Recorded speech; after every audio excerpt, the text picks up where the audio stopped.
Good morning, everyone.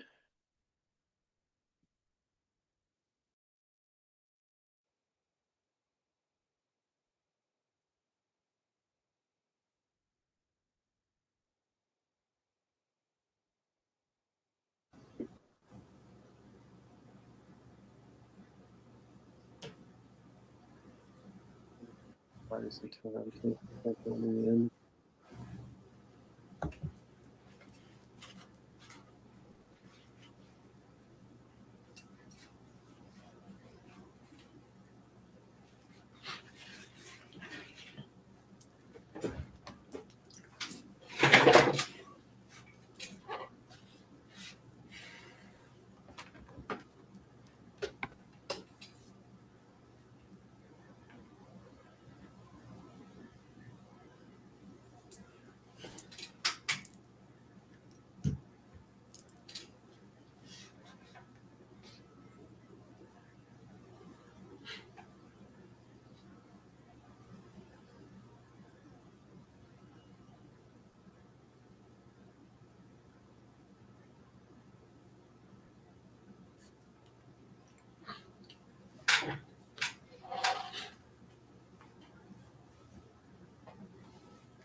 All right, we'll give everyone a few more minutes to start coming in. I know that email been kind of a hectic time trying to get this together with the change of venues. So give everybody some time to jump in. We'll probably get started here in about 3 minutes.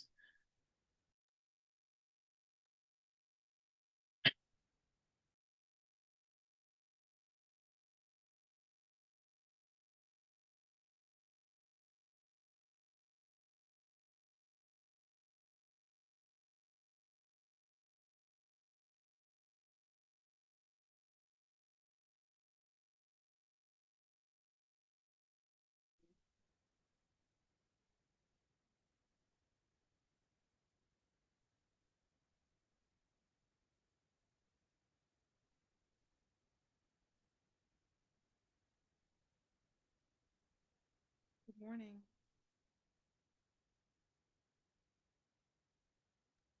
Morning. I don't know who said that. Tanya. Oh, okay. Hey, Tanya. Welcome, welcome, welcome. Thank you.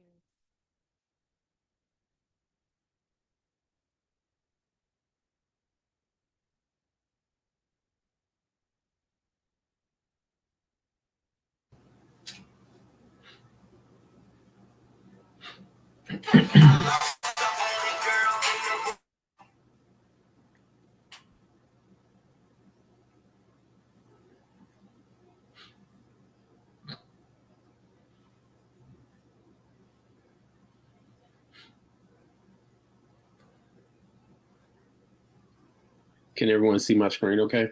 Make sure it's Yeah.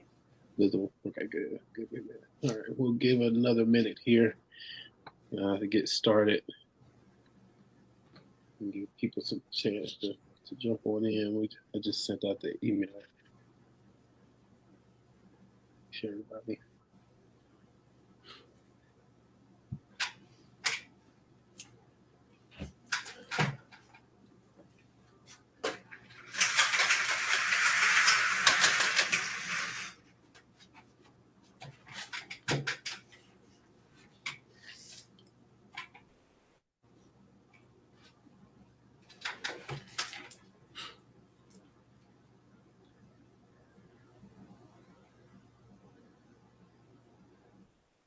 All right. Everybody else should be able to just slide on in and make sure. Yes. All right. Well, good morning, everyone. I want to thank you all for coming out today. Miss Yolanda reached out to me about 2 weeks ago, 2.5 weeks ago, and asked if I could teach this workshop. And I was sure. So I know in this day and age, this iteration, I should say, of AI coming out, there's a lot of mystery, a lot of concern, a lot of questions, more questions than there are answers. So, the whole premise and the goal behind this workshop is to demystify what I like to say the boogeyman that we all call AI these days.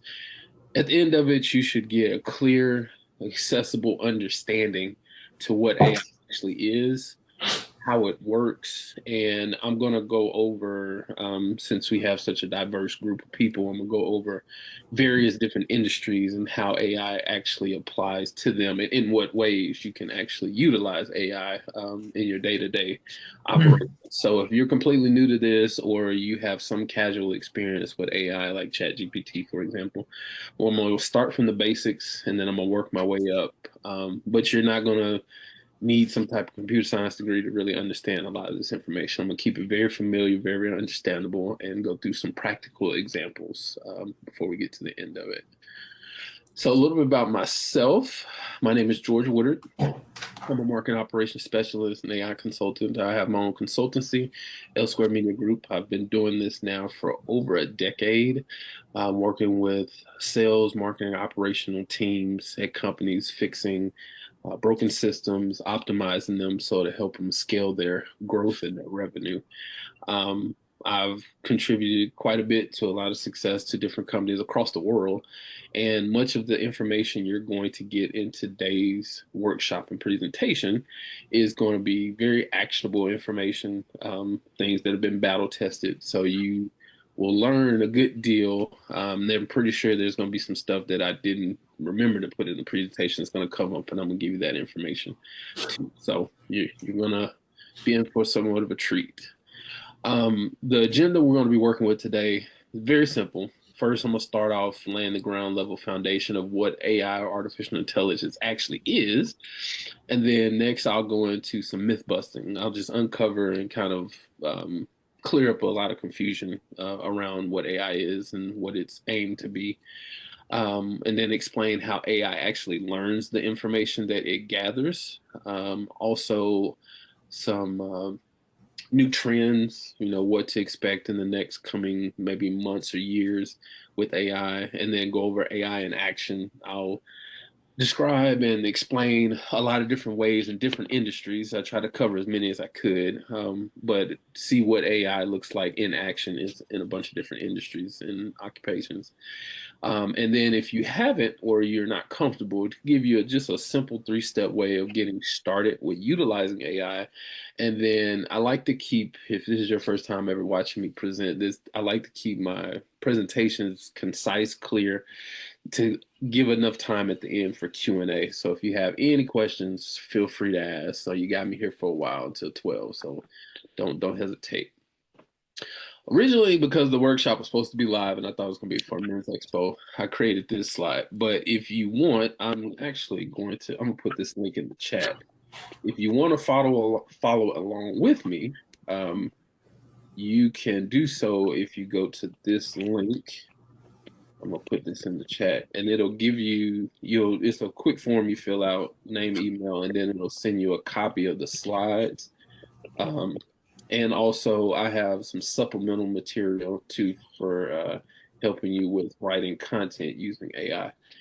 And you'll get access to that. So if you want to use or click on that link that I just put in the chat, you can download a copy of these slides and have them for you for later. And I'm recording it as well. So later on, I'm going to coordinate with Ms. Yolanda and I'm going to see how we can get a copy of this recording out to everyone, whether it's uploaded to YouTube and I can share the link or get you a hard copy. We'll see how that works afterwards. All right. So starting us off, what is AI? What is artificial intelligence? Well, in a nutshell, AI is really just a derivative of computer science. It's not some whimsical idea or something that has come about in the past couple of years. It's actually been around for decades. It's just the current version of AI that you see popping up all over the place. It's just a new way of applying AI, and it's constantly evolving. So we're going to define in these three ways. We're going to define exactly what AI is to give you just a base level understanding of it. First, the simple way of describing AI is the science of making things smart. So it enables us to perform tasks that normally require human intelligence. So you're looking at understanding language patterns, recognizing image patterns, learning from experiences, or just making those what I like to call Boolean, or basically like true, false, simple, rudimentary decisions, is basically where AI comes into play in its current version. It's already in your daily life. I know we look at the AI that is presented today, but if you actually look around, AI has been around a lot longer than many people realize. So one of the most common examples of it is most of us probably use some type of streaming service, Hulu, Paramount, Netflix, etc. If you've ever logged into your account, and I'm a huge like military action movie fan, so like White House Down is like one of my favorite movies. So whenever you're looking or you're going to pay to actually watch the movie and it gives you the options more like this, that's AI. If you are on your phone, and something that's been around for a long time. If you're on your phone and you're typing text messages or emails and it autocorrects you, that's considered AI. Or if you're, the age old Google, just getting on Google and searching for stuff, the way it formulates the results and provides you the information you're looking for, that's AI. So it's something that's been in our everyday life for a long, long time. It's not something new. It's just the current version of it is a lot newer than we expected. It's moving faster. So, and then last but not least, it learns from existing data. So the key idea is that AI learns from data and examples. Normally, when you build software, you control it with specific rules, or give it guidelines for every possible or conceivable scenario that the software is supposed to be used for. But with AI, it works a little different. It actually adapts to the information that you give it. It's built to understand information, consume it, kind of like a big database. So it houses that information, finds the relationships and the patterns amongst the data, and then it just learns from there. So that's really how it evolves and adapts over time and improves over time too. Now, what AI actually is not, it's around the nexus and a lot of conversations that I have with many different business owners, sales marketing leaders, VPs, execs, and things, and they have a lot of these ideas what they think AI is. But these four items revolve around the most common misconceptions. So first, AI isn't some single super brain. There is kind of this notion that AI is this supercomputer. If you ever seen some of these movies where you have like this secret lab in the foothills of China or something like that, but it's not this single supercomputer sitting somewhere just collecting a bunch of information. All it is that you have a bunch of different technologies and tools that have their own way of processing and understanding data. And you have some that specialize in language. You have like Grammarly that's very popular when it comes to correcting and drafting written content. You have things. I remember back in grad school in computer science, I learned about what they call OCR, which is basically like image recognition. You have systems that specialize in that. Some that specialize in decision making, and so on and so forth. So it's not a single entity. It's just a collection of tools and technologies across many different use cases. And next, it's not coming for all jobs. I know this scare tactic and fear mongering is going on quite a bit.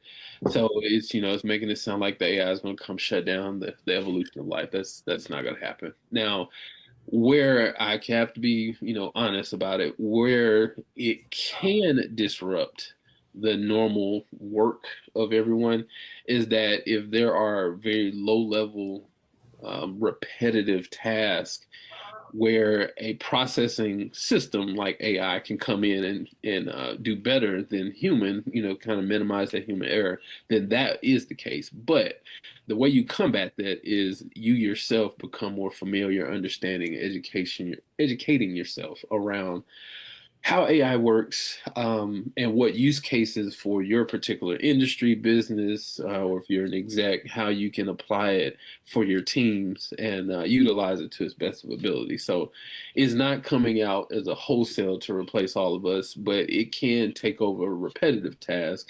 And if you're not up to speed about it, it can phase you out if you choose not to educate yourself around it. And that's just like anything, with the Industrial Revolution coming about, there were things improved from there. The dot-com bubble that occurred, things happened there. The same thing. It's typical cycle with new technology. So AI isn't 100% objective. What this means is AI can make mistakes. If you use any one of the tools, I'm a big Claude fan. ChatGPT is another. They always have that disclaimer, usually at the bottom or somewhere close to the bottom of the chat window that tells you, please double check the information. It's prone to make mistakes. And that's completely true because they don't have any type of unbiased decision or unbiased understanding of information. Is literally they are being trained off of what they're being fed. And if there's biased information provided, then you will get biased answers or biased information. So AI isn't objective 100%. It still requires human oversight and a lot of careful implementation in order to get as close as possible. And last but not least, AI isn't sentient. So what this really means is if you've ever seen or heard of the movie I, Robot with Will Smith, that's what this means. Robots do not have feelings. They don't have any emotion. That's really what AI is. It doesn't have any feelings or emotions. It's purely procedural or processing in nature. And it can simulate a conversation. You have chatbots or just using AI in general to understand information. So it can simulate a conversation. But where AI actually fails is trying to understand the nuance of human connection, communication, and interaction. So a lot of times when you're trying to use ChatGPT, for example, to write content, it sounds so robotic because it doesn't truly understand, pain points, or it doesn't understand unless you get real good at customizing or programming it to try to do that. You still have to feed it data for it to understand what it's referring to, but it doesn't have that by default. So that's not something that it can ever do. That's actually one of the drawbacks of AI. There's data that supports about 80% of companies are looking to adopt it, but right now it's about 10%, 10 or 11% last I checked, which is very low because, I mean, the 10 or 11% is the amount of companies that actually have adopted AI in some form, shape, form, or fashion in their formal workflows. But the problem is because of this, is that it struggles with trying to understand the nuance of day-to-day life in a human aspect. AI doesn't perform well in that respect. So that's why I say, as long as you are becoming familiar yourself, updating yourself on how AI operates, then that's where you would succeed in utilizing it for your business or for your career. So now moving on to the process of how AI learns. So there's this thing called machine learning, which is basically you're providing AI systems information to understand different collections of information. And the process of that is machine learning. So it's a step-by-step process. The first step is training data. Data collection occurs when programmers, instead of programming every rule, every decision for the system, you actually feed it thousands and thousands of examples. And if you've ever heard, someone say you're training AI, when us day to day are using these systems and we're providing it, asking it questions, looking for information, that's what is essentially doing. You can turn that stuff on and off if you choose to, but essentially that's what you're doing. And there are also people that are like machine learning engineers or AI training, prompt engineers, whatever they come in different names, but they all pretty much perform the same thing. They're also doing the same thing. They're training the data or providing the training data and data collections for these systems to understand. In the simplest way, for instance, like distinguishing cats from dogs or, providing photos labeled, that will be a way that you can train these type of systems. And then the next step is pattern recognition. Basically, the system detects pattern in the data. So things like cats often have pointy ears, dogs come in different sizes, um, you know, different type of patterns amongst different types of collections of data. And machine learning essentially does this by learning the patterns in the data, processing it, and get a better understanding of certain concepts. Then next is trial and error, and this is where you, as an end user, as well as prompt engineers or machine learning engineers, come into play. Is where you adjust it, you give it feedback, check if things are right, for example, and give it feedback as to how it can improve.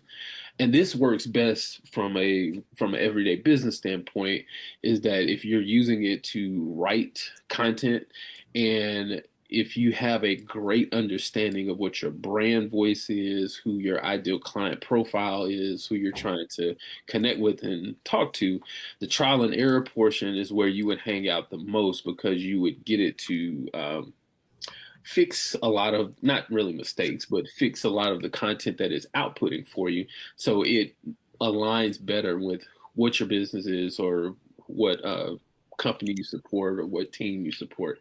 And that's where the trial and error comes into play. And this happens at high speed, so not with just your own usage, but people who are also actively training this information and giving it the feedback. It happens at a very high rate. And then last but not least, there's prediction. So eventually what happens is that it's just the compound effect. AI, the system gets a certain collection of data. You constantly trial and error, providing feedback, going through iterations, providing the information that it needs um, to grow, to understand, to recognize the data, to give it the foundation it needs to provide accurate information. And then eventually the machine, the learning model, will eventually understand this information enough to where it can provide new examples, new content, fresh ideas correctly. It can continue to prove over time as it processes more data, but it gets to a point where it's starting to provide the information that you're looking for. And then you can be able to safely use it, or at least use it up to a point as a draft or foundation. I always say, whenever people are using AI specifically for content writing, always use it as a draft, never as a final copy, because it's still, again, it's not 100% accurate. Even if the content sounds good, it's always good to take it and what I call season it to taste, make it sound like who's speaking, which is yourself, make it sound like your brand voice. But get back to it. The prediction part is where eventually AI has learned enough information, it's been given enough data to start accurately providing information and eventually new ideas and new examples. So now the new trends. This is stuff that has emerged, I wouldn't say in the last 18 months. But this is kind of the new trends of where AI is heading and actually currently at. The first one is AI agents. This is a game changer. These are basically, I want you Right. to think of this as like team members. If you are a solo business owner, or if you are an executive that's on a team that has to manage different people, and there's like a gap that needs to be filled with some type of talent or some type of process that would be great to help improve, whether it's operations, make sure sales data is correct, make sure, marketing collateral or marketing information is correct and constantly evolving. AI agents is the best thing. These agents are basically micro programs created in plain language instructions. And from one single set of instructions, it can do research, multi-step tasks, basically operate independently on its own. Right now, one of the things I'm working on is creating kind of like an operations team of agents to help out with like QA, do sourcing, content writing, a whole entire team. So, I mean, literally, you can use it to have like a creative team built in the background. Another way I've actually just launched this, I have a couple government clients here in Houston, and one team was looking for like a applicant tracking system type workflow. And they have it now set up where when people go to their site and are signing up for different positions, there are a government agency that manage economic development in their areas, or TERS, if you ever heard TERS boards. But I built the applicant system for them. So when people are going to apply, whether it's for RFPs or different manager positions within the board, it'll automatically send out information, formulate the outreach and everything there. So those AI agents are going to be a complete game changer. The next trend is multimodal AI. And this is kind of a spin-off a little bit of the AI agents, but they are able to handle multiple types of tasks and inputs and outputs. So you want to think of this as like a kind of like maybe some type of cataloging system that can do image recognition on documents, pattern and usage behavior, and then take that and develop reports to be able to describe different things. So, like, for example, one of my backgrounds is in website design. And a multimodal AI model would be great for, if you're trying to redesign your website. And I always say you have to follow the data. So if you institute what's called heat mapping, if you've ever heard of it, is basically a model where you can see the behavior of people on your website. Building a multimodal AI system with the inclusion of heat mapping, you can track the user behavior and set it up with an AI agent to where it would give you, weekly, monthly, biweekly reports to let you know how things are performing either on a specific landing page or a collection of pages. So you can then plan on making those changes or updates or fixes on your website that'll help improve your conversion, so you can start increasing sales and lead generation. So that's one way how you can use that multimodal AI. And then last but not least, this is integrations, and this is actually here now and it's starting to evolve. If you've ever seen the acronym MCP, is basically a protocol that'll connect these systems to each other. For example, with like Slack, or if you ever heard of it, it's like a chat system. You can, if you're in software development, you can set it up where once, the end of the day comes, you can have an automated check to go into your code base to make sure things are, still secure, set up correctly. Let's say you might have a landscaping company, and you're trying to figure out what the end of the day metrics look like. How many yards or how many services that you do, how much you collected by the end of the day. It gives you a report. You can have it integrated into your payment system, integrated into like a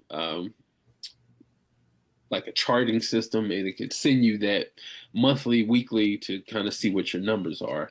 If you're in software, I mean, not software, if you're on a company that sells a software, you can get your qualified leads list by the end of the day, and it can integrate with like your CRM, integrate into your sales data, into your sales database, and pull all of that together and start bringing you reports. So the integrations are extremely helpful, and they're starting to show a lot more of what AI is capable of with these type of integrations. Now, going over the next few slides, I'm gonna go into different ways as far as how AI is put in place now, and give you ideas depending on what industry you're in. You know, some of these might resonate with you. So, starting us off, you have image generation. So, like Dolly, Midjourney. There is another one called Make UGC.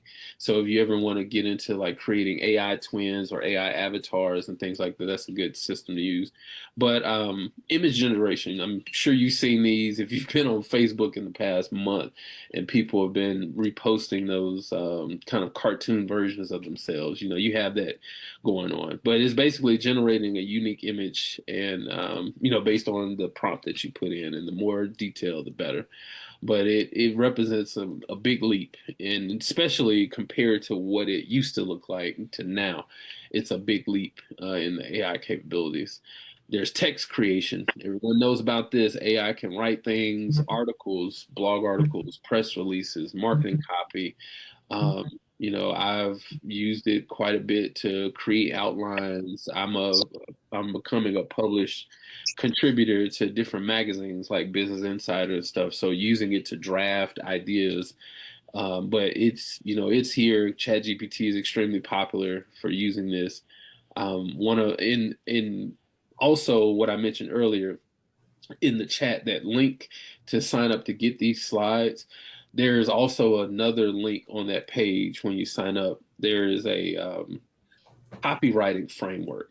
So, and I won't go too far in depth, but whenever you're creating copy, sales copy, wherever you use it, it's 80% psychology. So you want to make sure you're speaking in a way that connects with your ideal clients better. And the skilled copywriters at the highest level use frameworks and systems to create the copy. So it's not just creative. There are processes behind it. And that second document in that, when you sign up for it, that's what that is copywriting framework. So it gives you ChatGPT or whatever AI system you use, but it gives you prompts to be able to create sales copy for you based on different frameworks, and it gives you the definition for each of them. And if I'm not mistaken, I think it's like 8 or 10 different ones in there for different scenarios, but it'll explain what it is, give you an example of how to use it, and then give you a prompt that you can use in ChatGPT or whatever to produce that text for you. But you feed it basically in text creation, you feed it a prompt, and it'll come out with a coherent answer, a story, or some type of sales optimized copy that you need to present wherever you want. Another is data summarization for a lot of mid-level managers, executives, C-suite, even small business owners. This is kind of the bread and butter of what AI is best for you. You know, you are extremely busy, as we all are, pulled in thousands of directions, and it's always good to have an extra hand to help you understand what's going on day to day. And this is where AI, in my opinion, actually flourishes. So whenever you have these different systems. A lot of companies that I work with have large CRMs, and then they may have a sales team, so they have a sales database, usually in Salesforce.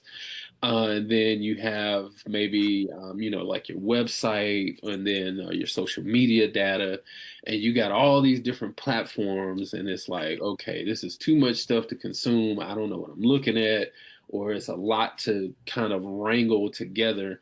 Or if you have multiple stakeholders that you have to present this data to, and trying to bring it all together can be a headache, to be completely honest. So if you have those different silos of data, AI is great based on what I was telling you earlier with using the multimodal or the AI agents. It can pull all that stuff in and actually give you a holistic picture of what the data is. Even down to using, like, if you have spreadsheets that's like a mile long with a bunch of numbers on it, and you're needing to either create charts from it or get a good explanation or understanding of what's going on amongst this data, This is where AI shines in doing that type of stuff. It can literally generate the message in the data objectively because it works better with doing that rather than the creative. Even though the creative has gotten a lot better, it works really good for doing the objectives type tasks like data summarization. On another note of AI in action, so on the side of automation and optimization, this is another place where AI is extremely helpful. It can act as a super smart assistant. So if you are fielding a lot of questions on like a customer service level, this is where it can jump in very well and help you out. So if you have like in the customer service bucket, you have things like AI chatbots that can handle questions 24/7. These things are giving instant answers to the most common questions. So paired with, I highly suggest paired with having an FAQ page on your website to help you get found within AI search. So like in ChatGPT or wherever, having a chatbot is also extremely helpful because instead of having to field those questions manually every single time, those chatbots can actually do that. And they're getting better where they're providing a more natural, recurring conversation. So people feel like they're actually talking to someone, even though it's just a chatbot system. So, next is forecasting or fraud detection. I'm sorry. AI systems are able to monitor transactions. If you've banked any number of years, you know how this is. If you've gone somewhere and they said, your card has been compromised, or I have banked with Chase, and there have been times where I travel and I may not have used my card in a certain span. And I get somewhere and use my card, and it flags it for fraud or possible fraud, sends you the text message and all that. But that's AI right there in action in real time. So using it to monitor the fraud, to make sure things are safe and secure. I mean, you hear about these data breaches all the time. So having an objective system in place to help handle that is a good thing. Logistics optimization. Companies use AI to find the most efficient delivery routes. Amazon, if you shop as much as my wife does on Amazon, you're giving them the run for their money. You have Google Maps, the mapping system that's used for Google, for Waze, for Apple Maps. All of those are efficient. I actually just finished a one-on-one AI workshop for a um, transport company and helping the business owner from there figure out and understand how well, because he's doing a lot of shipping contracts with different companies for parts, materials, and different things, and helping him understand how to apply it with, understanding his routes, his deliveries, like I mentioned earlier, his reporting, helping him get set up with some AI systems to help him there. So, working in logistics, that is another field that's extremely helpful. And last but not least is forecasting. Um, it works extremely well with trying to predict demand. If you worked in sales in any number of years or worked in retail specifically, I should say, you know about, order levels, or thinking about how the warehouse sending you a certain amount of products for different things because this is selling at this particular peak time, when you have seasonal sales, et cetera, et cetera. So this is another way AI can shine, is doing the type of forecasting, analyzing patterns to predict the demand or when the demand might drop, so you know how to do proactive updating of inventory, or the same with machines. So if you have a machine on a production line, having the forecasting model in place to understand when it's time to do proactive maintenance rather than reactive maintenance. But in the automation and optimization portion, those are a lot of the ways that it works extremely well. Now, as far as specific industries, here's a couple that we can go through. So nonprofits. Um, Draft grant proposals, do donor outreach email, analyze your donor data to identify your contributors, volunteer management. So if you're having, you have a volunteer management program, even including maybe having corporate partners who are volunteers and being able to manage and the scheduling. I'm down in, if I'm sure many of you may know about Heavenly Hands. You know, I've helped set up some of their operations on the back end to help out with tracking for our volunteer hours and stuff. So there's many different ways, you know, forecasting to understand when your donors are likely to give throughout the year. You know, if there's seasonal giving, but there's many different ways. You know, saving hours of work, especially I know with grant writing is a very time-consuming process for many nonprofits, so that's very helpful.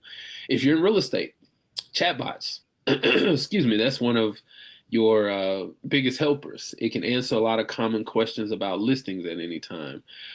For yourself, doing trends and predictions in the housing market, you know, see what prices are, what interest rates are going to do.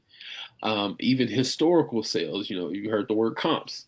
It can help you with trying to evaluate and price a home for sale, or making sure you're getting the best deal for the home that you're trying to help a client of yours purchase. Understanding pricing optimization in different areas. You know, a home that's going to be in Missouri City versus one that's going to be in Conroe, or versus Manville over the Woodlands. You know, understanding the pricing in the different areas. Property evaluation. You can even set it up to where, you know, there are certain guidelines for certain properties that only you would choose to list, and you have a system in place that will do that automatic evaluation for you. And then one of the most recent popular ones is staging homes virtually. You know, people like to see their dream come true. So if you have a home that you are putting on the market and you have a system that can help stage the home for you virtually, you know, you can give 3D tours. And that's one added step to push someone to possibly purchase a home, because you don't have to go. That saves you time as a real estate agent, because you don't have to always be there to um, give the home tours. If someone can actually view it virtually, then if they are serious about moving forward, then you can schedule that. Accounting. So if you're in some type of accounting and financing, sorting receipts, you know, making sure receipts are properly indexed, properly sorted for reconciliation. Bookkeeping, you know, trying to make sure the books are in order, you know, make sure accounting, I mean, not accounting, but entries are correctly put in the books. Drafting financial reports, you know, if you as an accountant working with clients or internally for a company working in accounting, you have to always create the reports that shows the health of the financial health of the company. What I mentioned earlier with OCR, or basically image recognition, scanning invoices. So, you know, you can do that, index it, save it in some type of system, and that's one less physical paper trail you have to deal with. Now you have it indexed in the system that's backed up. Enter data without error. You know, if you're working in finance with numbers, you have to make sure things have to be in order and correct all the time. So if you have AI in place where it can automatically understand that certain numbers, excuse me, certain numbers have to look a certain way, then it can automatically flag those that are not correct. And then the last point, flag anomalies for fraud. So if it's monitoring purchases and spending throughout the day, week, month, year, and it can automatically flag something that's kind of a spike in purchases, or some unnecessarily or unheard of purchase just out of nowhere. And then home services. So this is like home professional service based business, plumbers, HVAC, electricians, etc. If you have a scheduling assistant, or even small business consultants, if you need a scheduling assistant that can handle customer appointments, one of the best ones that I use is Calendly to help book calls. So, you know, if someone wants to work with me, I just send them a link to my calendar, and then they book the time, put in the information that's needed, and then have the automation set up to send, you know, confirmation emails, reminder emails, you know, for scheduling systems for home service companies, making sure that payments are taken ahead of time. So if you're providing a service, or you're doing even project-based work, and you want to get a deposit before you even show up, you know, having a system in place to do that for you. A new application now is call routing. There are AI agents that are taking live phone calls now. to help with appointment setting or field questions if they just want to talk with someone over the phone. And it's not your typical IVR or automated system. These are actually AI agents in place that are taking the conversation and having a legitimate conversation with the person on the other end.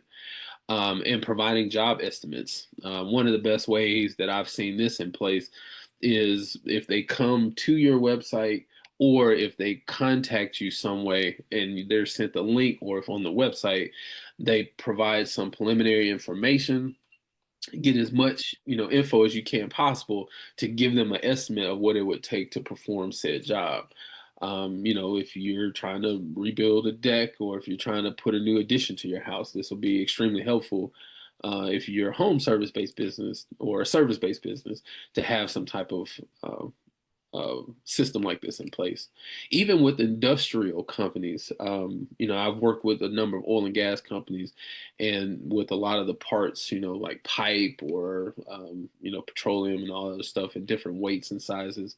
If they need, like for example, I worked with the maritime petroleum oil and gas company, and they work with a lot of project-based clients, and getting the estimates up front of what it would take to ship or transport stuff, that is extremely helpful because that saves them time with having to do the actual part of estimating as well as money, because if someone either over overcompensates or undercompensates on the job, then there's money that's lost either way. So that comes in extremely handy if we're using that type of system.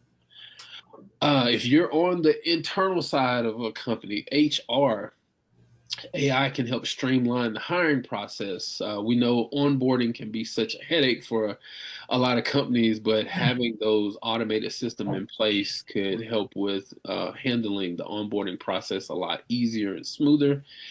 Even from a talent acquisition standpoint, scanning applications to make sure it's relevant to the job description, even automatically answering applicant questions. So even skipping a step in the interview process by fielding questions to an applicant to help, to make a go or no go decision of moving forward with a particular applicant. If you're on legal teams or if you're a lawyer, using AI to review contracts. Now, this is more so from an objective standpoint to review it to see if there's data or information that you quite cannot put together. But you as a legal professional should always make sure you're the final say so behind this. So I want to put that caveat in there to think that AI is going to be your automatic lawyer. No, please don't do that. But it can help you find relevant evidence or information. And if you have a mound of documents to go over, you might not necessarily want it to give you all the information, but if there's something specific that you're trying to look for in a documentation, you can always use AI to try to pull that information out for you. Healthcare. Healthcare is starting to increasingly use AI, specifically like if you're doing x-rays, imaging, those type of things, to kind of translate a lot of what's being seen in these images. Or you can use, as a healthcare administrator, you can use AI voice agents to transcribe maybe a conversation between you and a patient, or using AI on the medical coding side to suggest insurance codes for billing. And then in financial services, again, detecting fraud. Again, if you've banked for any number of time and they've sent you that text message, that's a very relevant example in action.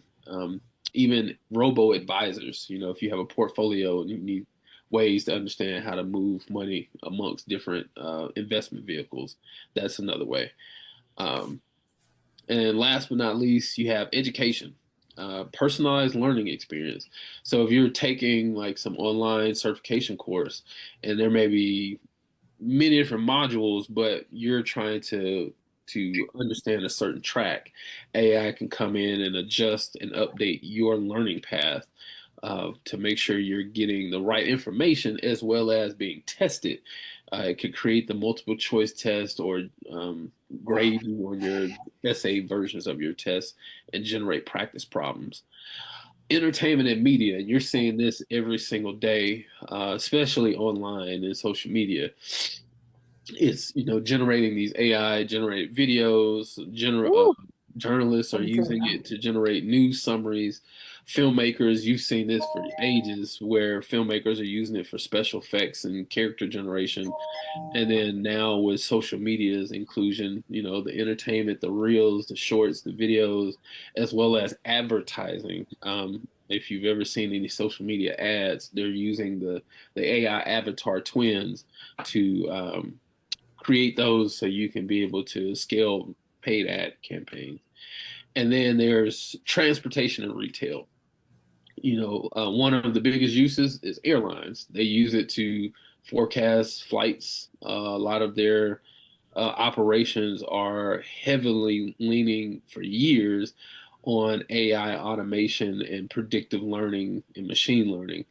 And like I mentioned earlier, with the trucking industry or the transportation industry, having efficient routes, making sure you're avoiding traffic, any stops or slowdowns, as well as efficiently using the fuel that you have, and then retailers using it for personalized recommendations, managing their inventory, and just dynamic pricing. So when there's seasonal things going on, making sure the pricing is matching the demand. All right, so how can you get started? This is a very simple process, but first is always experiment. You don't get the best experience by learning theory. You get the best experience by doing. So find, I highly challenge you, find one thing this week that you can use AI for besides your normal day to day. Try to find a problem that you have that AI can help solve you, whether it's using a chatbot for your website or for research purposes, or using checking to see if there's features within existing software that you haven't used and there's AI attached to it. Just give that a shot. Next up is identifying opportunities. Look at your day to day. What is becoming more repetitive? What is it that kind of seems like the thorn in your side that could be off handed to someone? There's a task or something that you're doing day to day, weekly, monthly that would be better being handed off to like a junior level employee, or that could be automated. Look for those type of things that are going on in your day to day, and look for ways that AI can actually routinely handle it for you, because that allows you to focus more on the more strategic things that you can work on: relationship building, strategic decision making, even the creative side of stuff. So AI is most efficient and effective when it complements this type of human skill. And last but not least, start small. I don't expect you to try to build Facebook in one weekend. So make sure you find some simple task. One of the most simplest things that I encourage, if you are responsible for running social media for the company you work with or your business, sit down with AI, use those copywriting frameworks that I provided in the sign up, and use that to create your social media content, and then go online and find a program, Hootsuite, Hootsuite. I mean, yeah, Suite, Hootsuite or Buffer. Those are social media management tools. Use AI to create your content. Sit down like maybe an hour or two, create about 2 to 3 weeks of content, and then turn around and use one of those programs to auto schedule it. And then there you go. You have 2 weeks of content automatically being posted to your social media channels. And that's one less thing that you have to think about. So that's something small that you can start on that'll help you. But anything that you've been putting off on your to-do list or needing help researching from a spreadsheet, this is the time to actually do it. All right. Well, we made it to this point. We have roughly about an hour. So open the floor for questions. Whatever it is pertaining sales, marketing, AI related, I'm totally here to help you out. I think there were some questions. Somebody dropped one in the chat, if I'm not mistaken. Yes, Hoopsly here. I will hold on. I will put the link.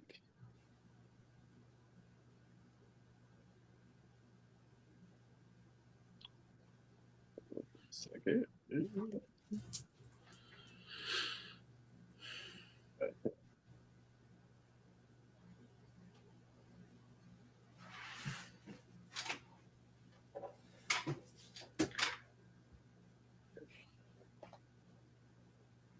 Hootsuite and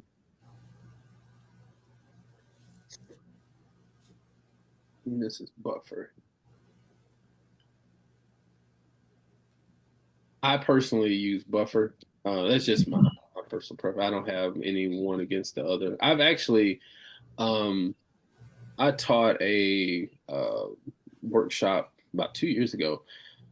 It's a little technically advanced, but you can actually build if you use WordPress for your website. You can actually build your own um, social media application, and with using AI to generate the content and building an agent, you can create an entire content marketing team. You don't have to worry about working with someone if you ever want to do that. So and to the person who mentioned the link for the slides, that's the link. Go to there.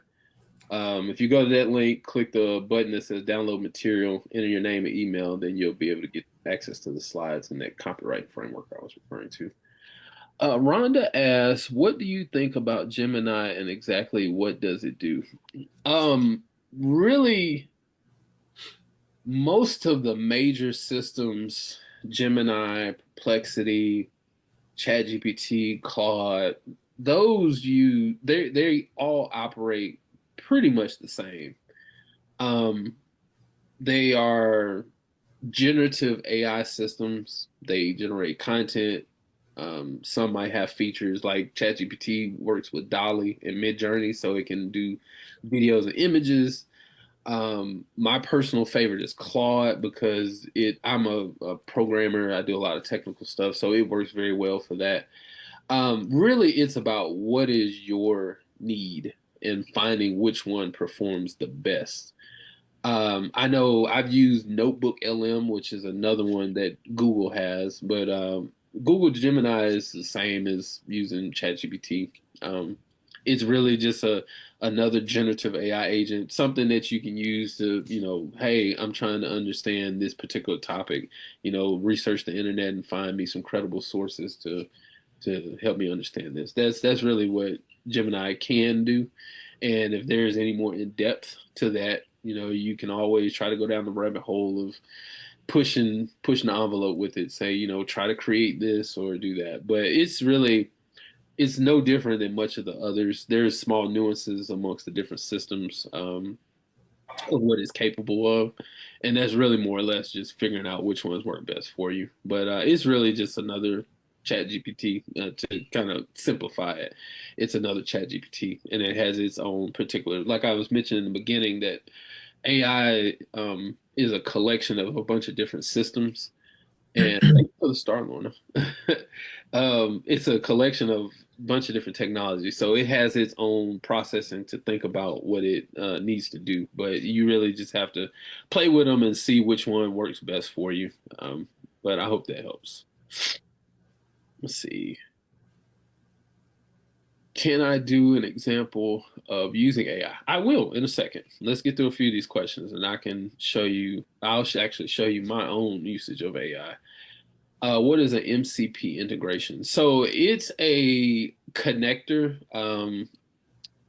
but it's literally like connecting AI. So I use Claude. It's like connecting Claude to HubSpot.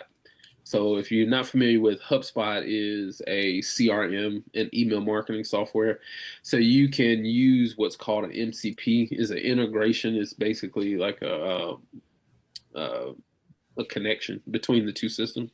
But what it does with AI, because MCP is specifically for AI, what it does for AI is then when you connect Claude to HubSpot, you're able to um, you're able to take Claude, give it prompts, and it will go into the system itself and look for or understand what it is that you're asking. So, for example, you're using HubSpot, you've been sending out emails for email campaign, and you're trying to understand like how many people are opening your emails, who are clicking on the links. If you have your data or the organization of your contacts in there set up correctly, you want a better understanding of the different segments or profiles of people who are clicking on it. So you would go into Claude and say, hey, check our HubSpot email list, see who's clicking on, the links within our emails in the past 30 days and give me a list of five or six, of those different segments. And it would give you that information because you have now connected your Claude or ChatGPT to your CRM. You can use AI to go in and get this data and understand the information for you rather than you going in and manually doing it. And it's the same that works amongst different systems. I know programmers use software repositories and they help understand the security of it. Or when I mentioned earlier, like with the finance data, you have accountants. You can connect it to whatever internal accounting system if the integration is there. Whatever internal accounting system that you have, it can connect to it, and you ask it to pull, you know, what's our spending over the past 90 days based on um, entertainment, so if we could see about cutting things out of the entertainment budget. But that's basically what an MCP integration is. It's connecting AI to other systems um, to be able to get real-time access with AI of what's going on with whatever information you're trying to look at. Here, share the QR code. There you go.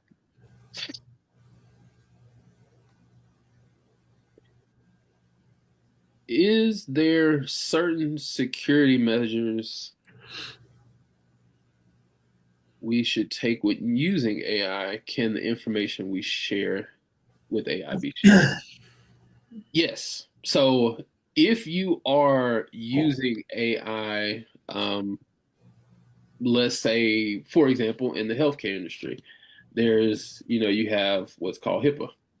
And you want to make sure that you're not violating any HIPAA laws. So specific instances like that, there are called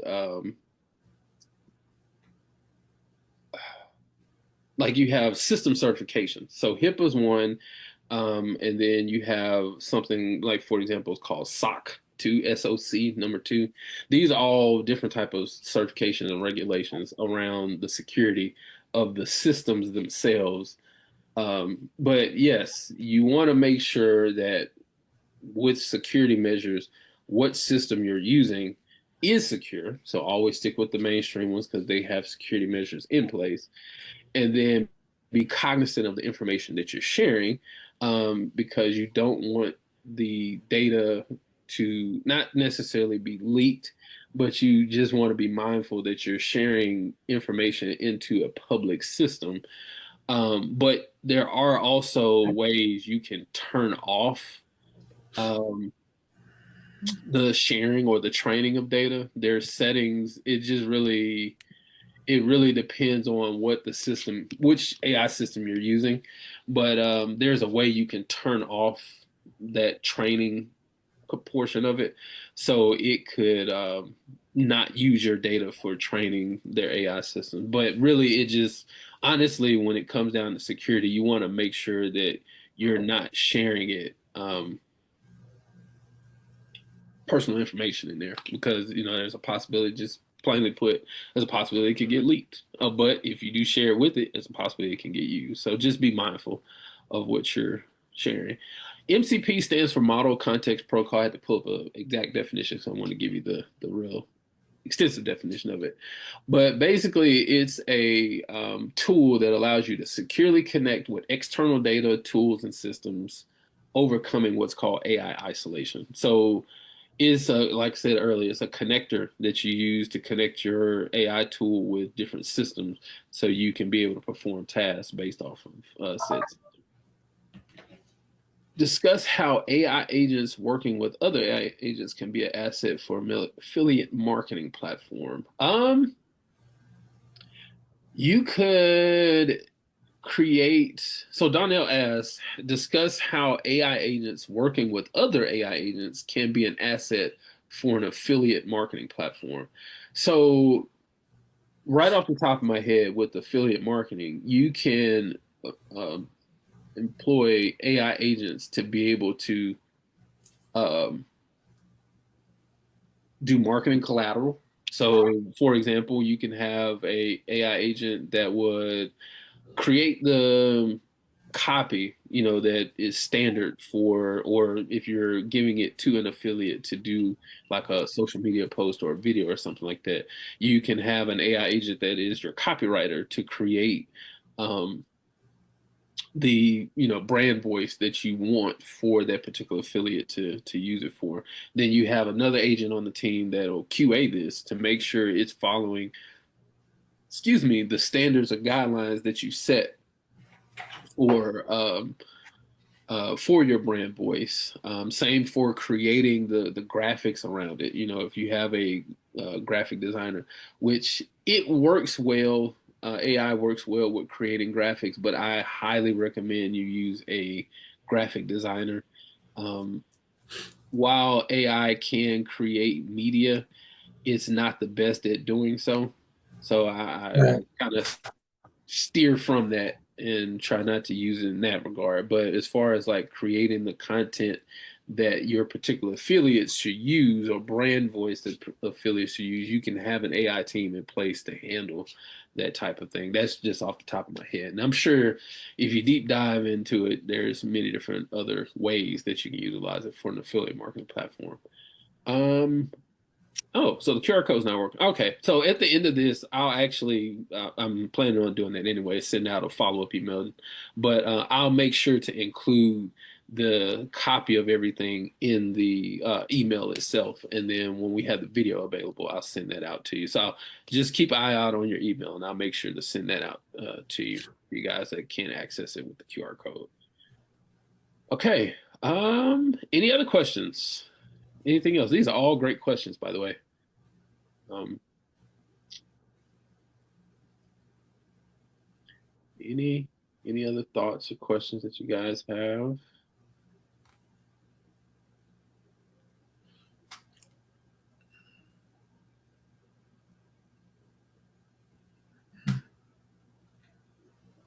Okay, I think I that have a is it. question.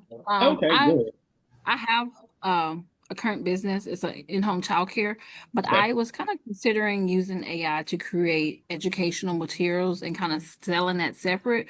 Um, are there some things that I would need to consider if I'm using AI to create my materials as far as copyright or keeping other people from being able to like, I don't know, profit or sell the same stuff? Like if I use if that makes sense, you know what I'm talking about. Yeah, I got what you're saying. I mean, it's really the same process of traditional editorial writing. Make sure you own your information. Um, copyright everything as much as possible.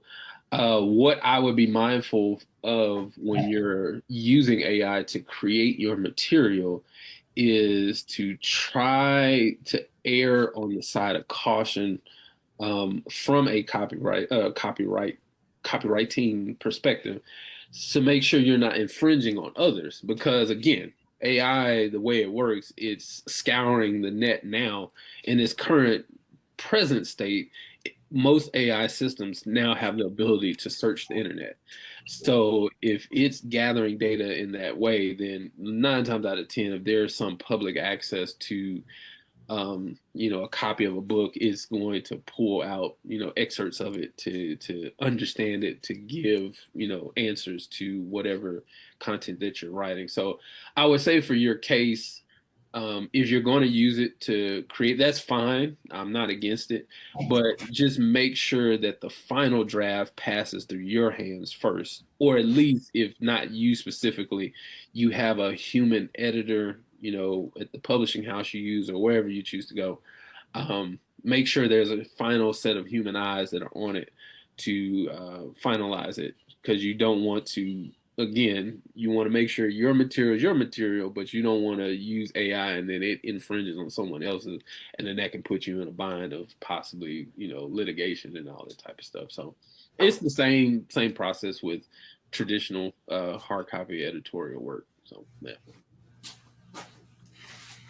Devani said, came in late. Do I teach AI and looking for AI certification? As far as a certification, I do not teach that.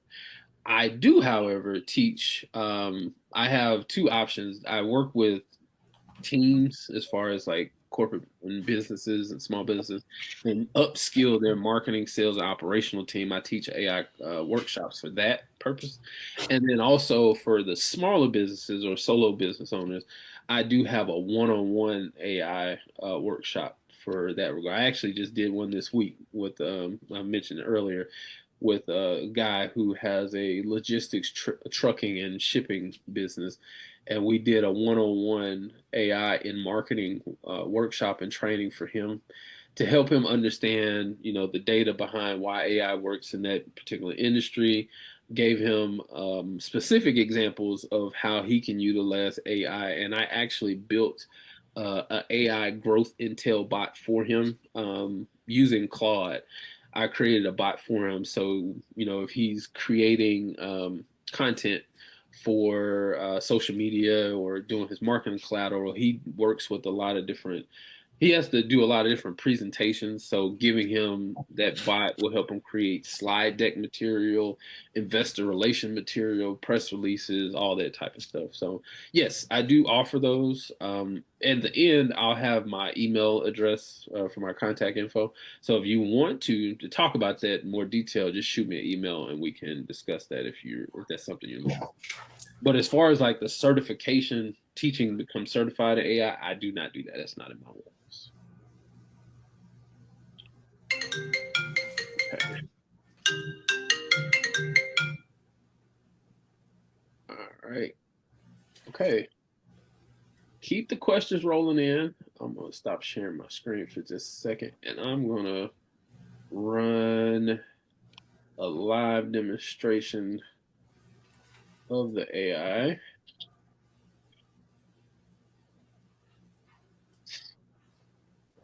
To show you exactly how this works. Give me a second here.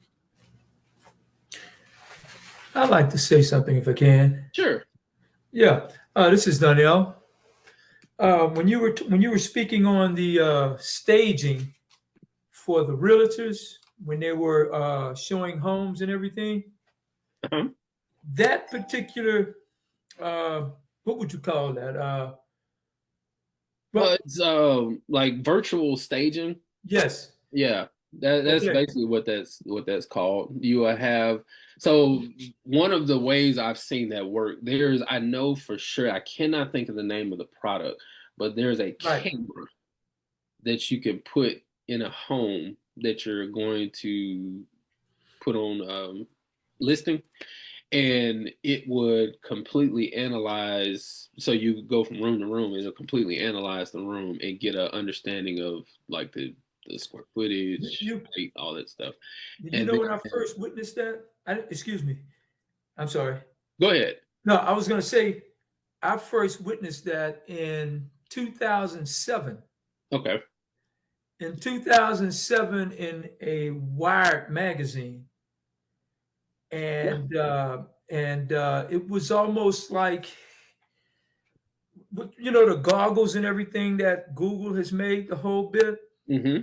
These individuals would walk into this home, and they wanted to get an idea of how their furniture would fit in certain places, how their cars would fit in a garage, the whole bit. And that was my first time seeing it in 2007, 2008. Yeah. That was amazing. Yeah. And that's why I said earlier that AI has been around a lot longer than Yes. people actually realize. Even in this is most people may know this or may not, but even down to your traffic lights. So the way Yeah, the traffic lights actually work, they use image recognition in the right. actual light itself.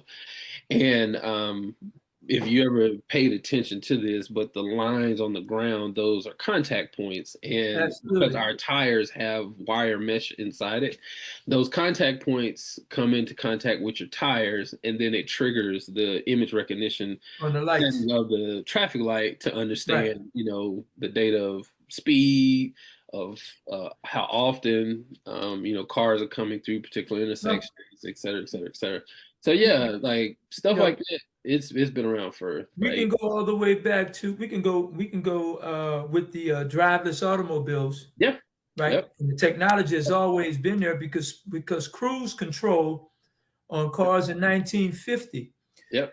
the reverse apparatus where the truck beeps and it gives that signal if someone's behind it. You know what I mean? All this is pretty much technology that led up to driveless automobiles today. That is absolutely correct. All right, so I'm gonna show you. Hold on, trying to pull this up. I'm gonna the copywriting frameworks. I'm gonna show you how to use this in real time. Okay, share my screen.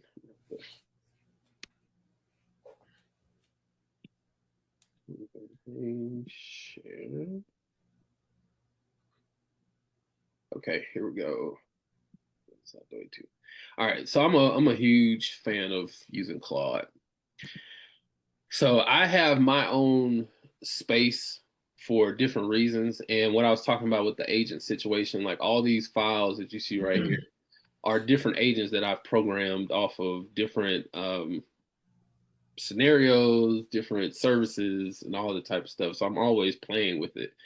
And at some point, I had to give it instructions, which is this detailed info to understand like the pain points of my ideal audience. You don't have to go this in depth, but it's very helpful if you ever choose to. But to give it context, this is what I was meaning when I said earlier that um, that AI doesn't understand the nuance of the human experience. So when it comes down to things like frustration, empathy, it can mimic what it has been told, but to get a true understanding of it, it cannot go that far. So you have to give it enough data, inspiration, examples to make it do as best as possible or close as possible. So this is the instructions. Now, this is what I was talking about. So there's a copywriting frameworks is a cheat sheet. There are 10 different frameworks here. I won't go through them in detail, but essentially these different frameworks are a kind of a process around creating content for different scenarios. So I'll just use the first one for example. So attention, interest, desire, and action. So you're creating compelling and persuasive copy, whether it's for social media, for your landing pages on your website. And the whole purpose is to capture readers' attention and inspire them to take action, which is the A that's at the end. So attention, you're trying to get their attention to your product or service through advertising, marketing. Interest. So once you have grabbed their attention, you need to create some type of interest in your product or service, highlighting its benefits, its unique features. Desire. After building that interest, you want to create a desire for the product or service, demonstrating its value, how it can improve their life and solve their problem. I would say, actually, let me show you. This is a good book right here. I don't know if you can see this. Did it blur it out? Hold up. Try to turn off the blur. There you go.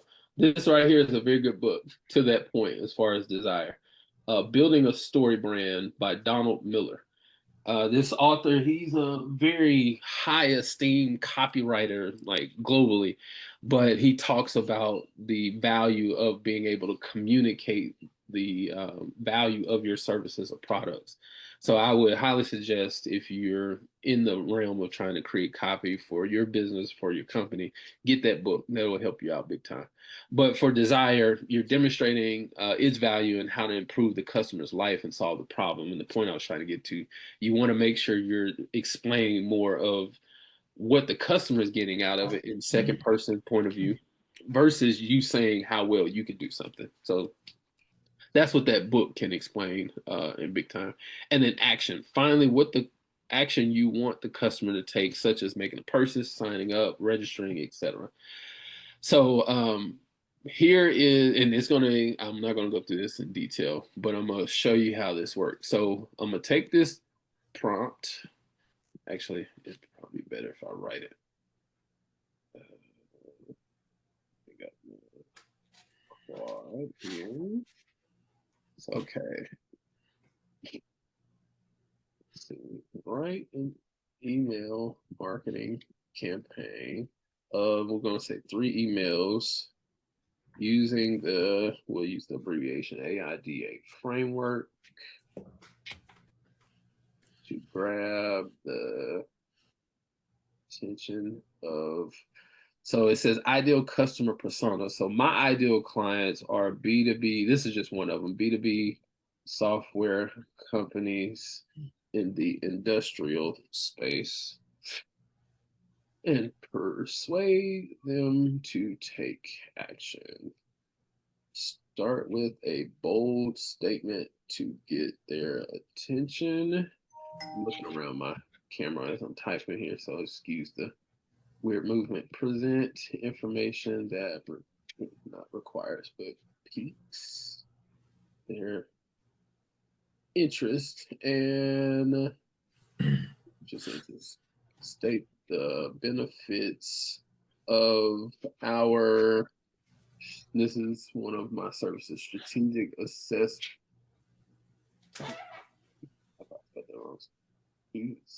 and audit to create clarity on their marketing and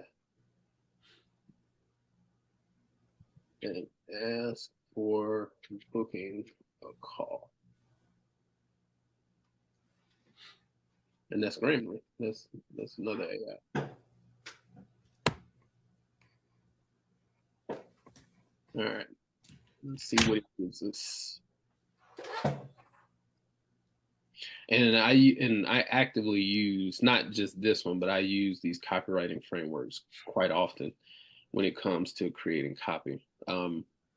Specifically when it comes to drafting copy. So if I'm doing a social media campaign, I would use that to help give me ideas and give me information. So it's thinking.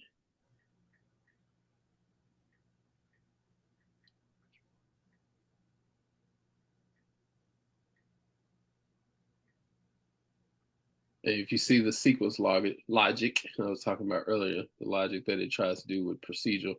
Email 1 grabs the attention. Email 2 builds the interest. And email 3 creates desire for clarity and makes the ask.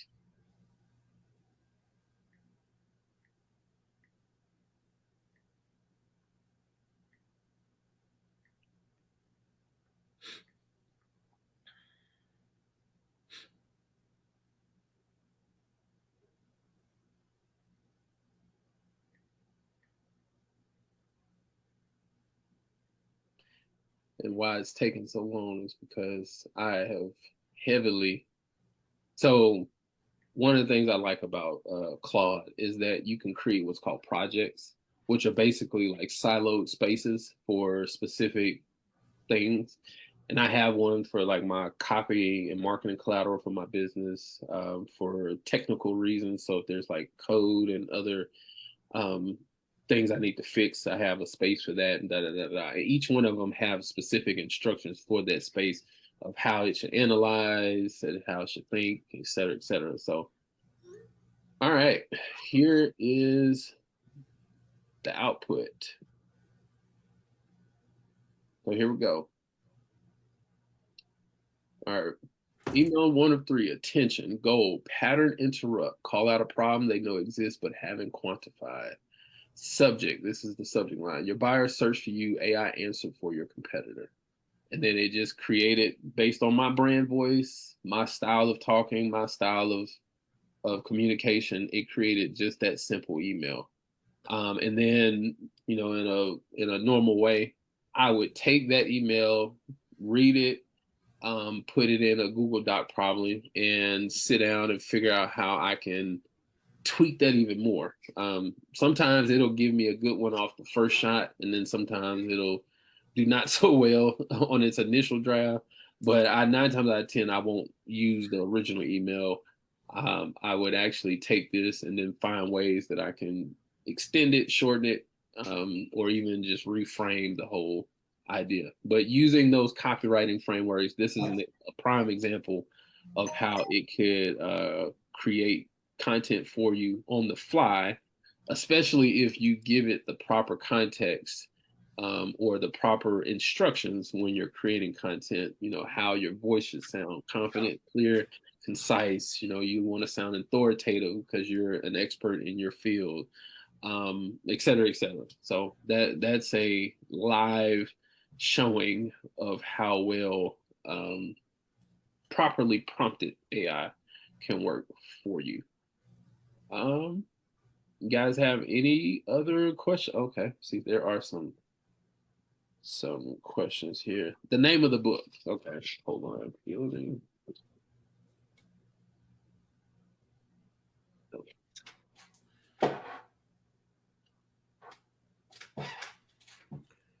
Yeah, Building the Story Brand by Donald Miller. And he's actually that's the first version. He just come out with a second version, an improved version of the book. I have yet to get a copy of it yet. But you can find it on Amazon, Barnes Nobles. I bought mine off Amazon. But it's a very extremely popular book. Brenda, no, Brenda, I cannot hear you. I cannot. I don't know if it's your mic muted or what, but I can't hear you at all. I heard Donnell loud and clear, so I don't know what's going on there with connection. Whatever question you have, just drop it in the chat. We can answer it that way, make it easier for us.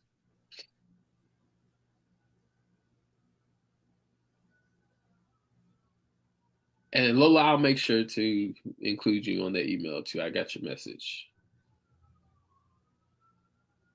Any other questions? Anything else? No problem. Any?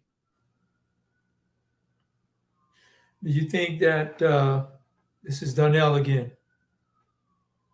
I can hear. Go ahead, Donnell. Okay. When you're stating how AI pretty much doesn't have a conscience, it doesn't have a conscience. In other words, you know, it just kind of, what term did you use? There's no bias, pretty much, right? Well, just like with anticipation, and it morphs into all the data that's given to it. And just as you went through your prompt to AI, and you know, because what you're trying to do, you're trying to get more of a genuine response from it, and you're trying to get something with some feeling and some passion.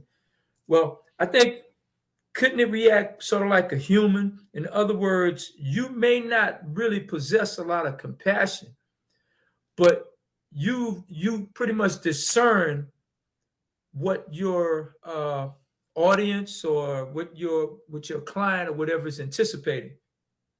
And at some point, AI starts to really kind of grasp that, and now it's kind of playing games with you.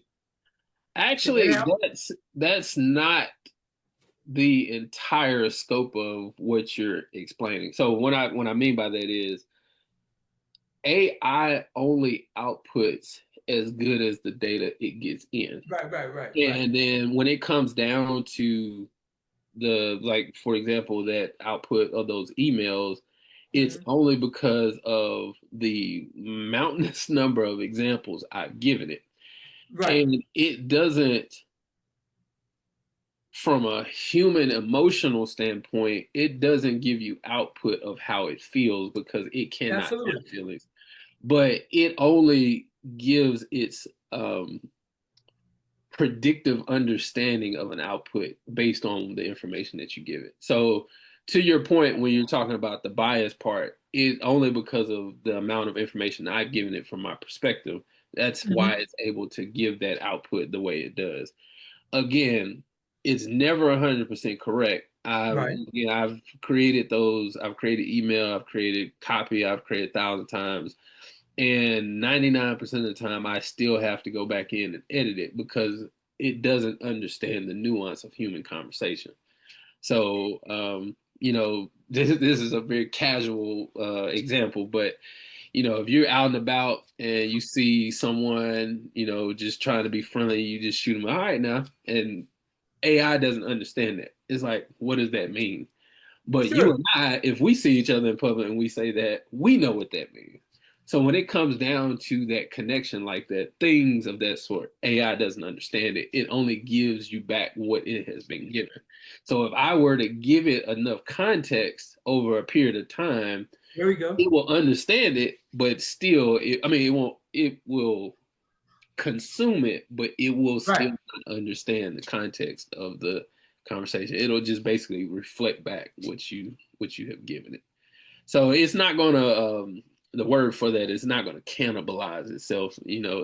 There has been, I know recently, I cannot remember the name of the platform, but there has been, I saw this like 2-3 weeks ago. It was funny to me.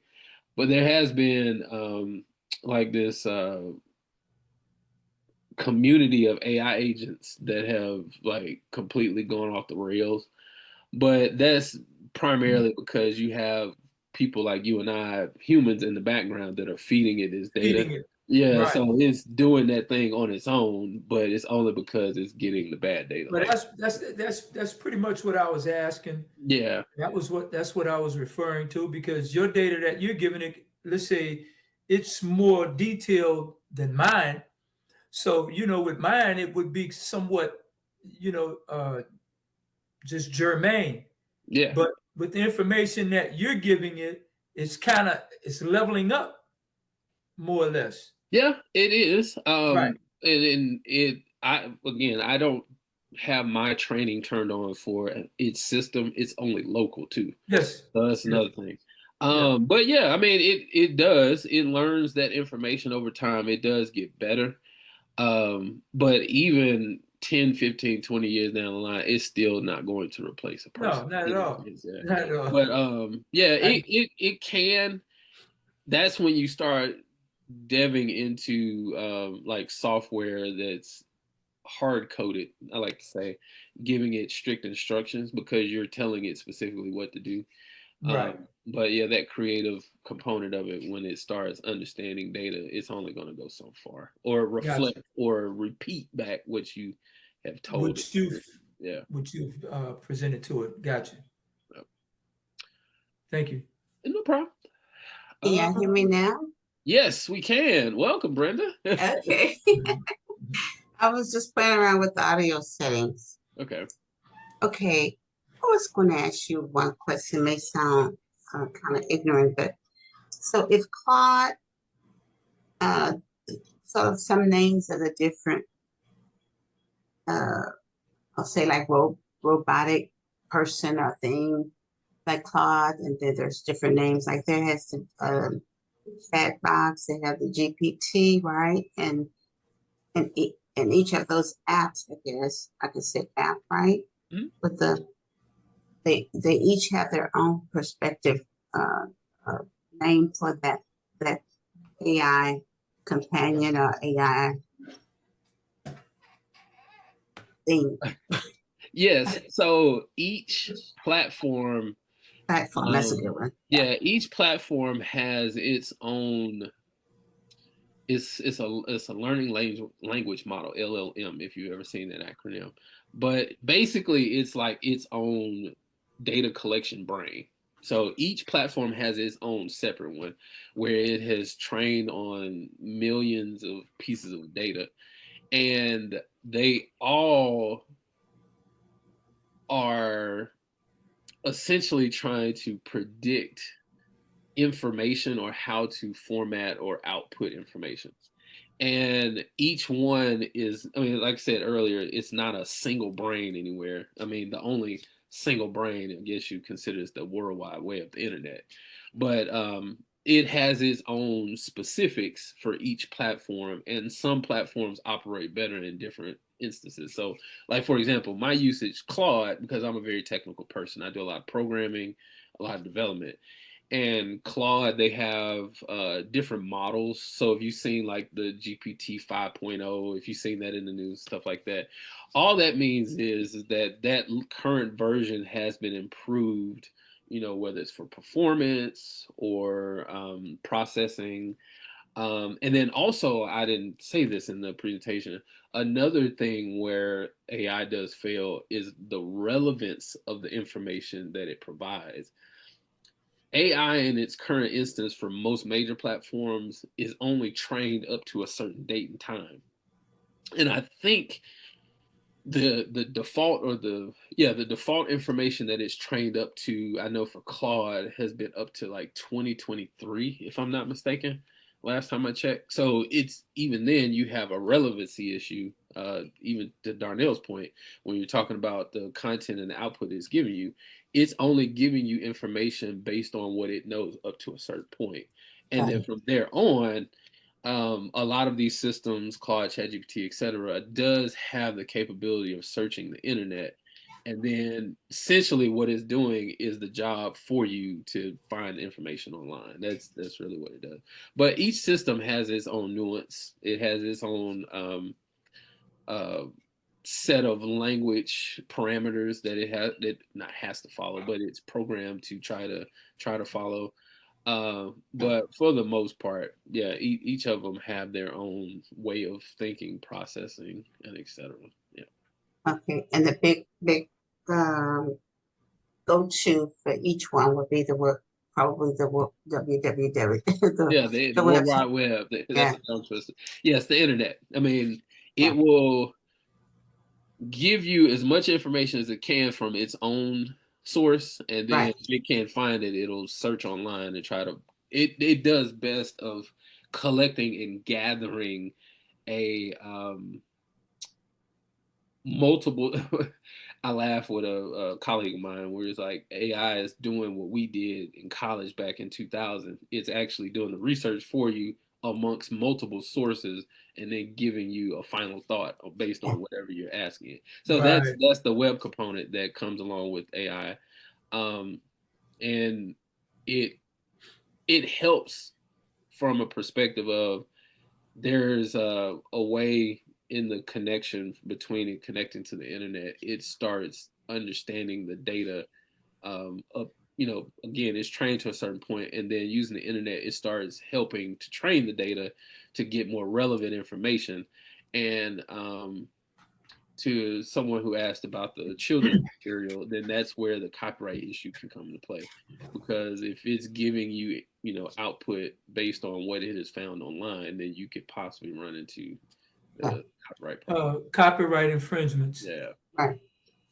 And that's actually been an argument for a lot of creative industries. I know, like, remember, if you have or heard when the Writers Guild went on strike, that was Absolutely. their one of their biggest complaints is that, you know, AI is following all of this, you know, finding all of this information and coming up with its own, but it's really just pinching off of us. And I say this like this is jest, but it's the absolute truth. If you've worked with copywriters, you work with creatives, you work with marketers, you know, people who have to innovatively think at a certain period of time, there is a common acronym that's used unofficially that's called CASE, CASE. And what Okay. it stands for is copy and steal everything. Copy and Well, steal basically, everything. you CAS, is it CAS? CASE, you know, like a case of water. Okay. But it stands Right. for copy and steal everything. Basically, a lot of creatives, you know, anybody in creative, even dating all the way back to copywriting in the 1930s, it's usually a derivative of thought. You know, someone has come up with an idea, they take the idea, improve upon it, and provide it. The AI does the same exact thing. Apple is notorious for that. You know, they don't usually rush, and this is what makes their business model so well. They normally don't rush to be first, they rush to be better. So they observe what other people are doing and then figure out what's the nuance, what's the issue, what are they solving, and then how well we can improve on it to make ours better. So that's kind of how AI does. It goes, finds the information, sees, try to understand. You know, you're giving it information to try to get it to understand, and then it comes back to you and give you what it thinks the answer should be. And then again, I always implore, make sure you take that and then come up with your own version of it so it's more authentic. Okay, 2 questions and then I'm gonna stop. Okay, that's fine. Okay, when, say for instance, Claude, um, eventually maybe go to the web, Mhm. World Wide Web, and if it once it gets information, or if it gets information from there, does it actually retain that information for future use? It has actually went to the web and possibly gotten the information there. Does the Claude or It whoever does. it Not in does, its entirety, but but it does. I can speak to my specific instance. I have it, and comes back to what I was saying earlier, giving it the specific instructions. I have it trained to when I'm doing, I need a second brain a lot of times because I'm thinking around the clock. So right, when I'm researching information to do homework, understand, I'm reading, you know, trying to expound on ideas, and it has to go out and do that. I put instructions in there if it's pertinent to what I need it for, if it's very important, factual, accurate information, to try to understand and store that in my local memory on my machine so it Right. can be referenced later. So I kind of have like a living encyclopedia, so to speak, Right. so it can to Right. pull, you know, data from and pull information from. So yeah, yeah, it does. It doesn't explicitly train itself, right. but if there is a noticeable pattern, like what I mentioned earlier, when it recognizes that enough times, when you're doing information, I mean, doing searches or asking AI questions, when it starts recognizing certain patterns there, eventually it will start training for your system, for your usage, to train to retain some of that information because it sees you're repeatedly or consistently using or asking for that type of information. So yeah, it can do that.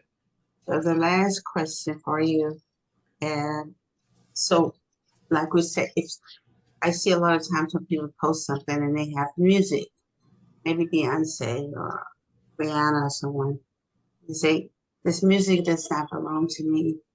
I have no rights to this music or some statement. Does the AI generally uh, cite such like that if it retains or get information from another reference point? Or would you say that would be a good thing to do to reference something if AI does get some information from another source as a standard to protect you legally and the next party or whoever? Yeah, always, you know, protect, own your stuff. In those cases with the music though, it's the other side of pattern recognition. That's how that works, is when you're uploading these videos, Mhm. there's actually people who monitor the uploads for the music that you hear in the background.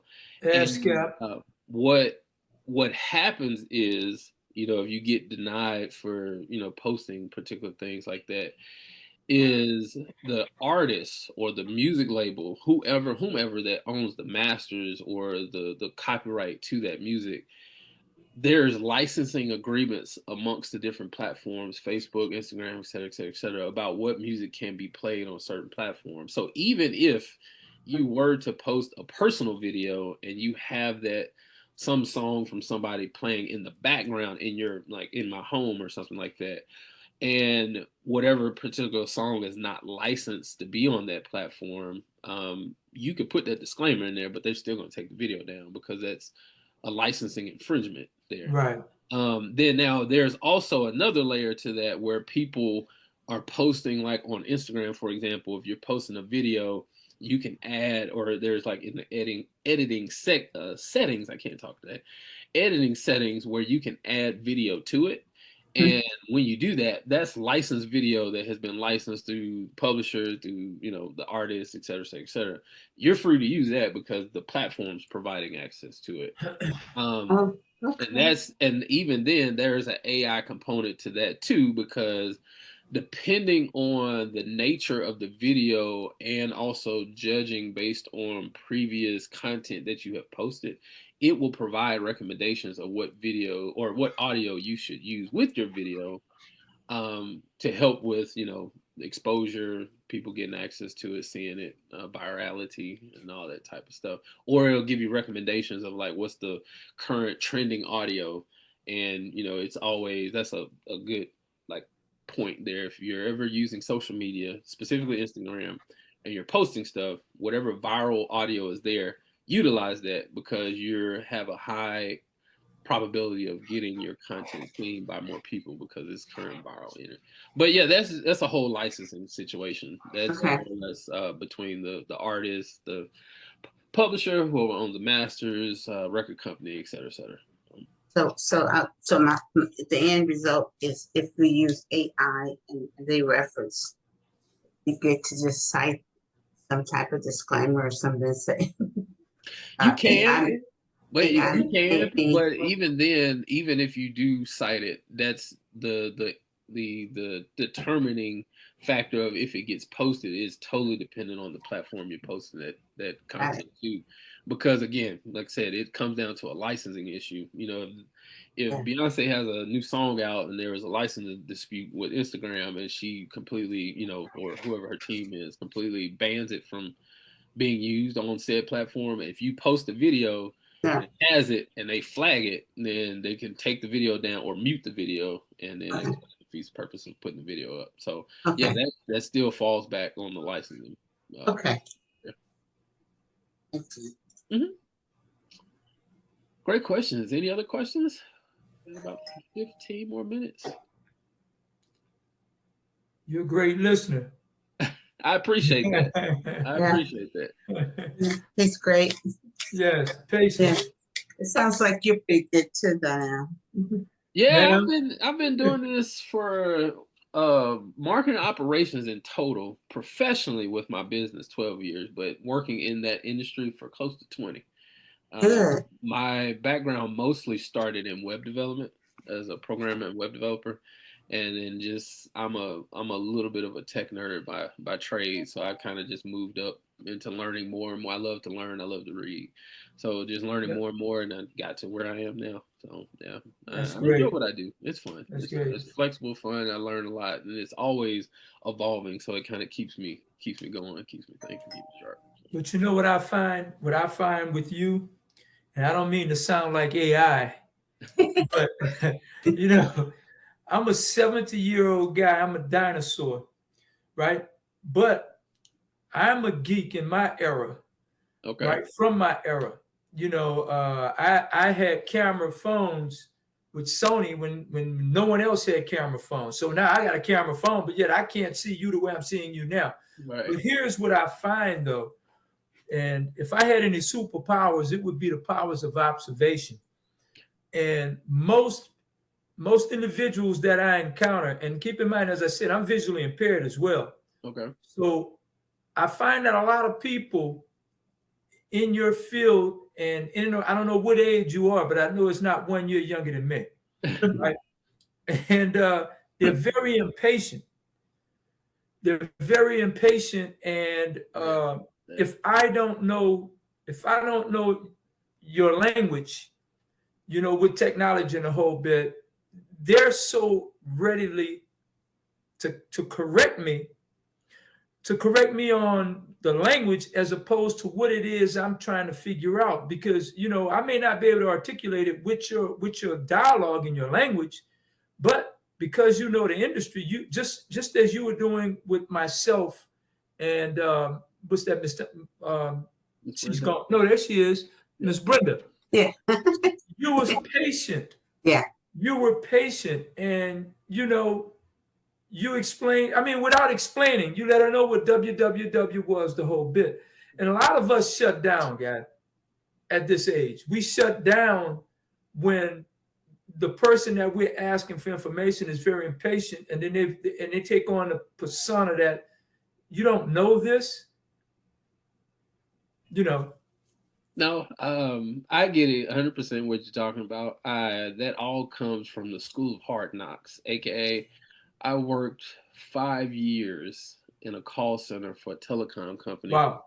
as well as about 4 years in customer service in the cellular industry, Right. having to teach people how to do things with Yeah. technology. Yeah. So I appreciate that comment Yeah. because I've had to do that. I could tell you stories for days about working in the call center, down to helping I can an imagine. 80-year-old grandmother who was blind in one eye to set up her iPhone that she got for Christmas from her Wow. grandkids and set up a Facebook account on her phone. On So, her phone. yeah. You know, Danielle, you spoke of Yes, something. Next month I'll be 69, so I'm right there with you. Oh, happy birthday. Thank you. And Coming up. my point is what you just said. Being nowadays, George, you're very patient. Like Danielle, I agree with that. And if you ask someone something, it's them there's not patience. Like me asking Claude about Claude, and he is a Claude, but Yes, that might ma'am. be a different name. And so you were very patient, and you didn't make me feel like I'm supposed to know this, or I'm ignorant, or you don't know that. You know that Yes. Yes. I got the same, so I appreciate that.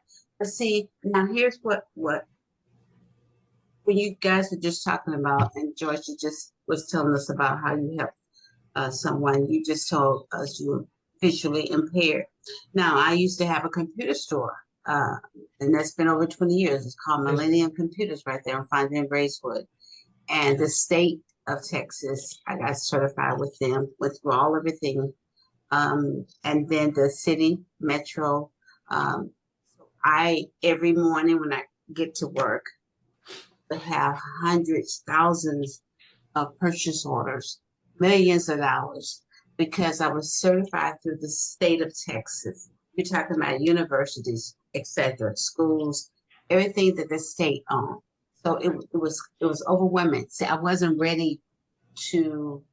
I was not ready, and I was just financially and all other ways because it was a big thing. It was really huge. Right. And for a small business, which I was, my store front looked like I was ready to take on millions of dollars worth of orders. I had contractors that we did custom built computer systems. And if someone didn't have toes, it was voice recognition back then. Talking about like in the early 90s, okay? So voice recognition, say for instance, you visually impaired, we custom built them based on Yes, ma'am. whatever that person needs were. Texas Rehabilitation was one of our main clients through the state of Texas. And that was a guaranteed order. Now, if I was smart, I would have taken the purchase order to the bank, my business bank account, and they would have given me the $1 million because in 30 days or less, I'm going to have the check automatically Yeah. paid. Yeah. The thing of it is, you have to be ready for that. I was not ready. I thought I was. So most of my business ended up being service. A lot of people brought computers in. I was one of those that did not want to take money from someone. As you say, you need a new computer. We did service and repairs that computers, and they paid their $69.99. Okay. My thing is, and just now when you couldn't hear me, I was able to. I know about audio versus, audio versus visual, right? So I knew what to do. Go to the settings in the audio, and figure it out. That's the only reason why I know a little bit.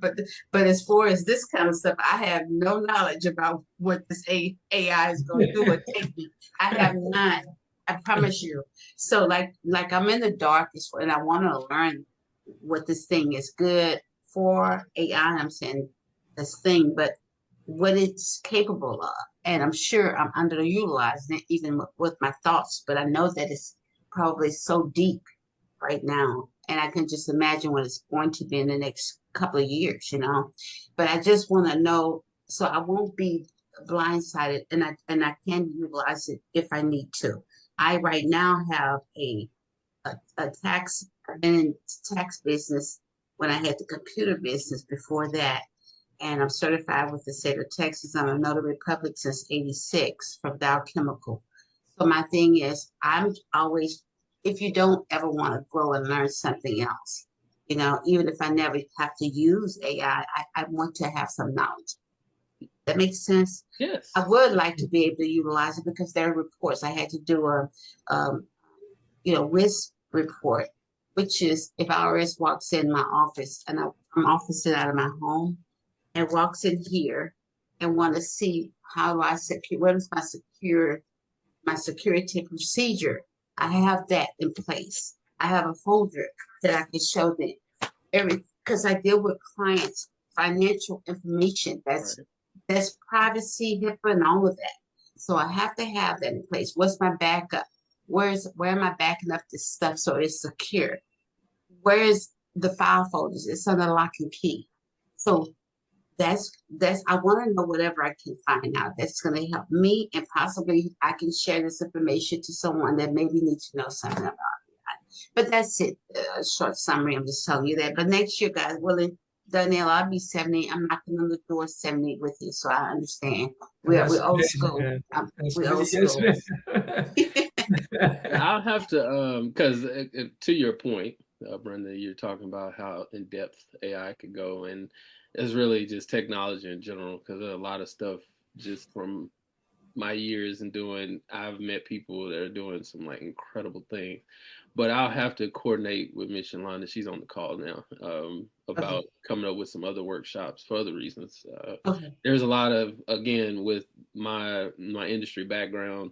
I've been the guy. I've worked with large global media companies. I've worked with small businesses. I've been the guy actually in the background for other agencies solving the technical problem. So there's a lot that can go into it. And I'm actually a trainer with the SBDC, the Small Business Development Council through University of Houston. I teach workshops through them as well. So yeah, I'll have to coordinate with Miss Yolanda. We're gonna come up with some other. I love to teach. That's my gift.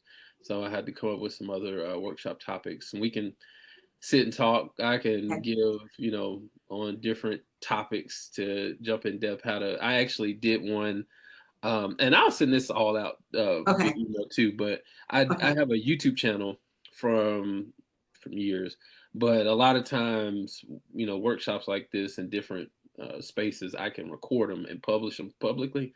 And there's one there now that I did about copywriting, AI, and content marketing. And it has, so if you want to get to a point of trying to understand AI from a copywriting perspective for everyone here, that's a good one to check out. It's about an hour long, about 50 minutes, hour long, but I think I segmented it so you can skip through it, so you can go past this. So, but I'll send out the link via email that'll have that in there so you can easily find it. That'd be great. Yeah. Okay, great. Yes, yours. This is Yolanda. Hi, everyone. How are you guys Yolanda. doing? This was amazing. My apologies for jumping on late. I know I work in ministry, so we had practice this morning with the kids. So you did an amazing job from what I caught, like amazing job. Thank you for being so patient. And it's just a testament of just the power behind this ministry, a business network ministry. And thank you so much. However, we can do whatever we can do to help you and help your business, share your information, please, send that information to me via email. And then, of course, I'll send it out to the network. But I really, really appreciate everything that you shared on today. Sure. I'm And if always you have a Google, like a website, if you need us to do some Google reviews, that's me. I'm like, how we can support. There you go. I just shared the screen, the last slide. It has my email address and that's my website as well. So if there's something, you come up with that you need clarifying on, just shoot me an email. And I'll definitely help out. I'll create a Google link for feedback form. I like to collect feedback about my presentation. So I'll create one real quick and then I'll send it over to you, Miss Lana, so we can send everything. Awesome. Perfect. Thank you so very much. So will we get a copy of this? Yeah, that's what I was gonna ask. Yeah, Yolanda. so I'm going to upload the recording Great. to my YouTube channel and have it readily available and send it all out in the email. And then I know some people are having problems accessing the QR code and the link for the material, so I'll just link it directly into the email so you can just download everything. Okay. On YouTube, is it just type your name, George Woodard, and we can pull No, it it's up? under my company name. Okay, gotcha. ELSQRD. It's youtube.com/ELSQRD. Okay. Okay. Well, thank you so much, George. You were awesome. Thank you very much. Yes. I feel like I learned something today. I Thank you concur. for your Thank you. patience too. Thank you. Yes. Thank you so much. Not a problem. Yes. Not a problem. Yes. Well, I hope you guys have a great rest of your day. Again, I will get all this together. Michelin, I'll email you here in a second about everything, and we'll get that out to everyone so they can have a copy of everything here. And again, if you ever have any questions, I'm an open door. So feel free to reach out. Thank you, brother. Appreciate Thank it. you. Awesome. Thank you Thank so very you. much. Thank you, Mr. Thank Lana. you. Bye. Thank you, Bye. Ms.